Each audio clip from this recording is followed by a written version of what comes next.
Mon histoire, j'ai tout perdu à cause d'un mauvais choix. Bonsoir à tous les téléspectateurs. Je suis venue ici pour remercier madame de me donner cette opportunité de raconter mon histoire. Je ne sais pas comment les choses me sont arrivées, comment tout ça s'est passé, ni comment reprendre ma vie en main. Voici mon histoire. Ma mère nous a donné naissance. Nous sommes 5 enfants. Je suis la deuxième fille, bien qu'il y ait un garçon né avant moi. Donc, je suis la deuxième. La vie a été très dure pour nous. Je ne sais pas ce qui s'est passé, mais mon père est parti. Il nous a abandonnés, laissant ma mère seule pour s'occuper de nous 5. Ma mère n'avait pas vraiment de travail. Elle faisait de son mieux pour nous. Elle ramenait de la nourriture, nous emmenait à l'école, payait tout, même nos vêtements. Elle faisait tout ça seule, et moi, je voyais combien elle se battait. On n'a jamais été riche, elle était la seule à se débrouiller. Comme ça continuait, j'ai pu finir le lycée par la grâce de Dieu. Mes frères m'ont dit d'aller à l'université ou de trouver un travail pour aider la famille. Alors, j'ai commencé à chercher de l'argent pour aider ma mère. Je travaillais dans son petit commerce. Je lavais des vêtements pour des gens, parfois je balayais chez eux. On m'appelait pour laver la vaisselle ou faire le ménage. C'est comme ça que ma vie a commencé. Petit à petit, avec l'argent que je gagnais et l'aide de ma mère, j'ai pu aller à l'université. Quand je suis arrivée là-bas, je ne connaissais personne. Mais Dieu m'a envoyé une fille d'une famille riche. Je ne sais pas ce qu'elle a vu en moi, mais elle m'a proposé d'être amie. J'étais surprise. Moi, comme ça, sans rien, pourquoi veux-tu être mon amie? Elle m'a dit que ce n'était pas un problème, qu'elle m'aimait bien et qu'on pouvait être amis. C'est comme ça qu'on a commencé cette amitié. Elle était tellement gentille. Tout ce que je voulais, elle me le donnait. De l'argent pour mes dépenses, parfois de la nourriture qu'elle m'apportait. J'en ramenais un peu à ma mère, mais je ne voulais pas trop en profiter pour ne pas la déranger. On a continué comme ça en première année, puis en deuxième année. Un jour, cette fille m'a dit qu'elle avait rencontré un garçon riche qui travaillait dans une banque. Je ne savais rien de ce garçon, je ne l'avais jamais vu. Elle venait d'une famille riche. Elle n'aurait pas dû avoir besoin de sortir avec quelqu'un. Elle aurait dû se concentrer sur ses études. C'était mon plan pour elle. Mais elle m'a présenté ce garçon. J'ai dit « D'accord, si tu l'aimes, sois avec lui. » Moi, je ne savais rien des relations amoureuses. Je n'en voulais même pas dans ma vie. Mon but, c'était de rendre ma mère fière, de gagner de l'argent pour la sortir de la pauvreté. Alors, le garçon a commencé à venir à l'école nous rendre visite. Il apportait de la nourriture, de l'argent, il nous gâtait avec tout. Moi, je trouvais ça doux, riche, nouveau. Je n'avais jamais vécu ça. Cette fille était une bénédiction pour moi, et son petit ami nous apportait des choses. Tout ce qu'il donnait, elle partageait avec moi. Moi, je ramenais un peu à la maison, je n'embêtais même plus ma mère avec ça. Pendant les vacances, je continuais à laver des assiettes ou des vêtements pour ne pas laisser ma mère tout faire seule. Puis, un jour, je n'ai plus vu mon ami à l'école. 2 jours, 3 jours, ça faisait 5 jours. Je n'avais pas de téléphone. J'empruntais celui de quelqu'un pour faire mes devoirs. Alors, je suis allée dans un centre d'appel pour la contacter. J'avais son numéro noté dans mon cahier. Je l'ai appelé. « Salut bébé, où es-tu avec ton petit ami? Ça fait 5 jours que tu es avec lui. » Elle m'a dit pas de problème, puis elle m'a envoyé une adresse avec de l'argent pour le transport. J'ai pris la route pour aller là-bas. Quand j'ai vu la maison, ma bouche s'est ouverte. Je ne peux pas la décrire. C'était comme 5 maisons empilées, un paradis. Je n'ai jamais été au paradis, mais si vous voyiez ça, vous diriez que c'en était un. J'ai dit « Bébé, tu disais quoi? C'est la maison de ton père ou de ton petit ami ?» Elle m'a répondu que c'était celle de son petit ami, une parmi d'autres qu'il avait construite. J'étais émerveillée, je n'avais jamais vu ça. On m'a donné à manger, j'ai profité, on est resté 2 jours, puis on est rentré à l'école. Mon ami a commencé à me raconter des histoires. Son petit ami avait de l'argent, il prévoyait de lui acheter une voiture, de lui faire une surprise pour son anniversaire, d'organiser un grand banquet. Moi, ce n'est pas comme si je ne l'aimais pas vraiment, mais dans ma tête, je me disais « Elle a tout ça, un petit ami riche, de l'argent. Elle est déjà riche. Elle n'a pas besoin de tout ça. Chaque jour, elle partait, revenait, me donnait de l'argent que son petit ami lui donnait et me racontait toutes les choses gentilles qu'il disait. Moi, je ne voulais pas de petit ami. Je n'en avais pas à l'école, car je ne voulais pas d'une grossesse précoce, et encore moins indésirable. Je ne voulais pas que mon histoire soit plus grave que celle de ma mère.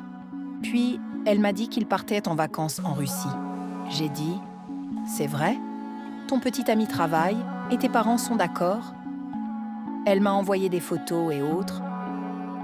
Pendant ce temps, j'avais commencé à prêter beaucoup plus d'attention à son petit ami. Je me suis dit que je devais lui prendre ce garçon. J'ai essayé plusieurs façons, mais ça ne marchait pas. Je suis allée voir des gens pour demander une solution. J'ai soumis l'idée à ma cousine qui vivait avec ma mère. J'ai dit que mon ami avait un petit ami riche, avec tout cet argent et ces choses qu'il avait. Je l'aimais bien moi aussi. Moi, je n'avais pas d'argent pour me débrouiller ou dépenser pour moi-même. C'est plutôt moi qui devrais avoir quelqu'un comme lui. Un après-midi, elle m'a dit « Dimanche, on y va ». Je lui ai demandé où. Elle m'a dit qu'elle avait fait quelque chose pour que le garçon soit à moi. On a pris la route. J'avais peur, elle m'a emmenée dans un endroit étrange. On a traversé un buisson, une rivière, et on est arrivé chez un marabout. On ne pouvait plus faire demi-tour. Le marabout a fait quelque chose. Il m'a donné un parfum. Il m'a dit « Chaque fois que tu veux aller chez ce garçon, vaporise ça sur ton corps avant d'y aller. » Il m'a expliqué que si je l'utilisais près de sa maison, le garçon tomberait amoureux de moi. Mon amie m'a dit qu'elle l'avait déjà fait avant, qu'il fallait que j'achète le parfum. J'étais fauchée, j'ai emprunté de l'argent pour l'acheter et je suis partie. Je voulais que ce garçon devienne fou de moi, qu'il s'occupe de ma mère. Elle avait trop souffert. Elle méritait de se reposer un peu avant de mourir. Le marabout m'a dit « Vaporise le parfum sur toi avant d'aller chez lui. Quand tu entreras dans sa chambre, il tombera amoureux de toi. » Il venait juste de rentrer de Russie. J'ai caché le parfum dans mon sac. L'école n'avait pas encore repris.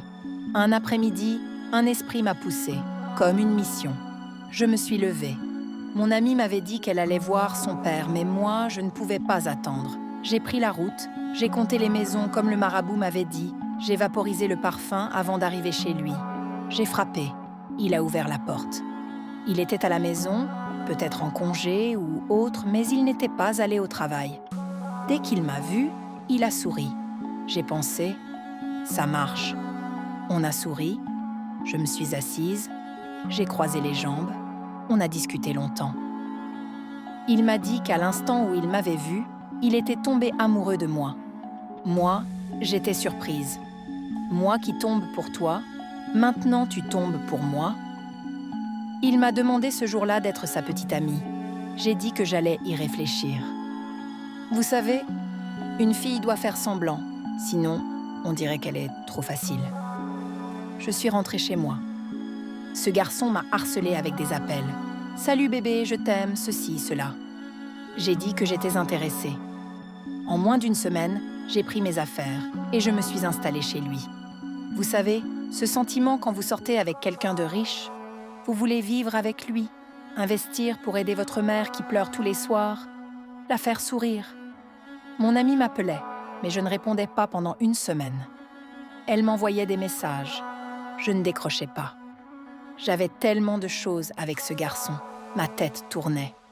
Un jour, j'ai répondu par erreur. Elle m'a dit « Bébé, où es-tu ? Je suis au village de mon père. Ils font quelque chose. C'était urgent. Je n'ai pas pu te prévenir. » Elle pleurait au téléphone, disant que son petit ami l'insultait, qu'il ne voulait plus d'elle. J'ai pensé « Ce garçon est-il normal après tout ce qu'elle a fait pour lui ?» Dans ma tête, je me disais « Peut-être qu'il l'a quittée.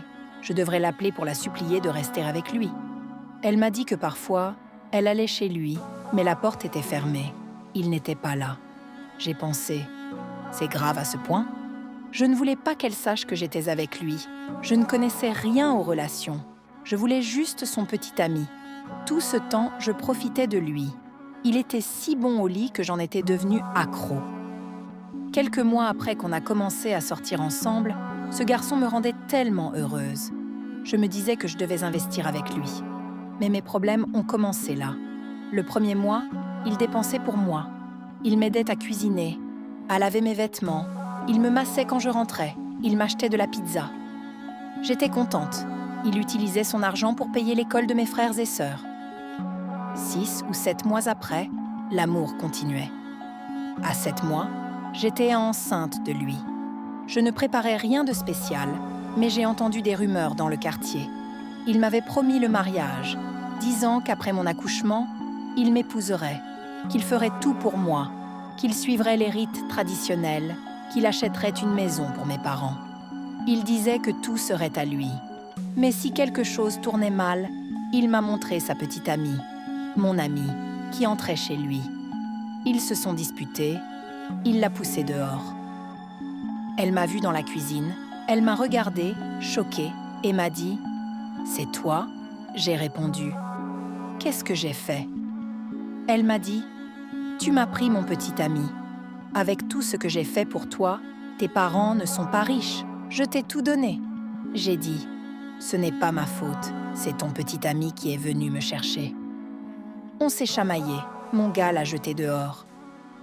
À 8 mois, je profitais encore. Mais à 9 mois, les problèmes ont commencé.